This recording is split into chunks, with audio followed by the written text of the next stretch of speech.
الفرق بين كلية الإعلام وآداب إعلام من أكتر الأسئلة اللي سألتوها لي، خصوصا لما عرفتوا إن أنا أصلا خريجة آداب إعلام. ففي الفيديو ده هنحكي عن الفرق بين آداب إعلام وإعلام، وهل فرص الشغل ممكن تكون واحدة ولا لأ، وكمان إيه الشروط اللي المفروض تكون عندك علشان تدخل آداب إعلام. طيب مبدئيا وقبل أي حاجة عايزاكم تكونوا عارفين إن أوجه التشابه أكتر بكتير من أوجه الاختلاف، يعني هنلاقي مميزات كتير موجودة في الاتنين زي بعض. الاختلافات بينهم بسيطة جدا جدا، زي مثلا انك في اداب اعلام او اعلام انت بنسبة كبيرة بتدرس نفس المقررات الدراسية هي والاختلافات فيها بتكون بسيطة جدا جدا، ده لو في اختلافات اصلا. تاني حاجة ان سواء في اعلام او اداب اعلام انت عندك جزء نظري والجزء التاني عملي، بس اللي بيختلف ان في كلية الاعلام انت عندك العملي اكتر من النظري. يعني من اسمها آداب إعلام، يعني أنت بتدرس حاجات نظرية أكتر. كلية الإعلام ممكن توفر لك فرصة أن أنت تتدرب في جريدة أو مع مجلة أو قناة تلفزيونية أو إذاعية كده يعني، لكن ده في آداب إعلام قليل شوية.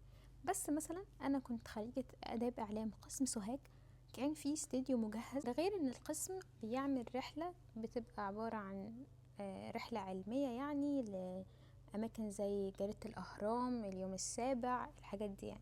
قسم الإعلام بيختلف من كلية للتانية، في كليات بتوفر أماكن تدريب للطلبة حتى لو هم قسم إعلام مش كلية الإعلام. يعني أنا كنت في جامعة سوهاج قسم الإعلام، كان عندنا استديو مجهز بالكامل كنت بتدرب فيه، جاهز لأي حاجة. فدي كانت من الحاجات الحلوة واللي ساعدتنا جدا إن احنا نتدرب وإحنا في الكلية. كمان النظام الحالي ان كلية الاعلام واداب اعلام الاتنين بنظام الساعات المعتمدة، وهتفهموا النظام ده لما تدخلوا الجامعة بشكل عام، هتفهموا يعني ايه ساعات معتمدة. بس انا على ايامي قسم اعلام جامعة سوهاج كان لسه مش ساعات معتمدة، لكن اظن ان هم طبقوه في الوقت الحالي. طيب كده اتكلمنا عن اوجه التشابه، خلينا نتكلم عن الحاجات المختلفة نوعا ما. مبدئيا هي كمسميات بتختلف، يعني خريج كلية الإعلام بيكون في الشهادة مكتوب له إن هو حاصل على بكالوريوس في الإعلام، أما طالب قسم آداب إعلام بيكون مكتوب له إن هو ليسانس إعلام مش بكالوريوس. تاني حاجة إن طالب كلية الإعلام بيتخصص في الكلية من سنة تانية، أما طالب كلية آداب إعلام فبيتخصص من سنة تالتة. كمان زمان كانت الأقسام مختلفة، يعني آداب إعلام كنت هتلاقي فيها أقسام محدودة، لكن دلوقتي هي زيها زي إعلام، موجود فيها شعبة العلاقات العامة، دي كانت الشعبة بتاعتي، شعبة العلاقات العامة والإعلان، شعبة الصحافة، شعبة الإذاعة، وفي كمان دلوقتي الإعلام الرقمي.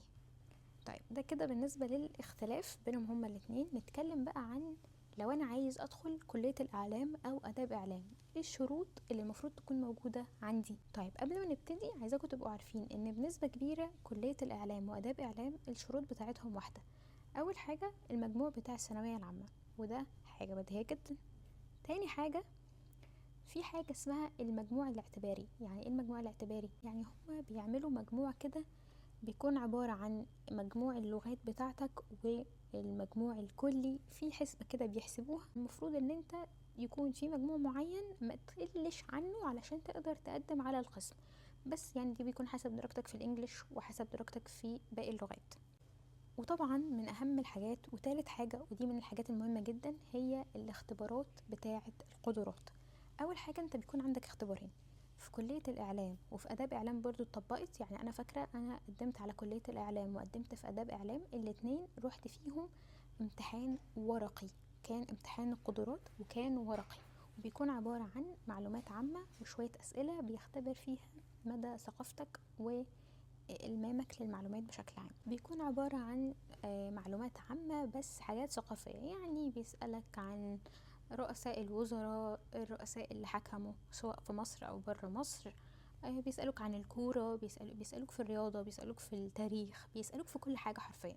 فابتدي لقط كده من كل بستان زهرة زي ما بيقولوا، وبإذن الله ربنا يكرمكم. اما بقى تاني حاجة وهي الانترفيو او المقابلة الشخصية، ودي من اهم الحاجات يا جماعة ومحدش يستهين بيها خالص. بتكون عبارة عن مقابلة شخصية، بيشوفوك هل انت كشخص لائق، هل تنفع تكون طالب اعلام، هل تنفع تكون اعلامي او مذيع او فده بيتحدد من خلال المقابلة الشخصية. حتى لو نجحت في الامتحان القدرات الورقي لازم تنجح كمان في المقابلة الشخصية.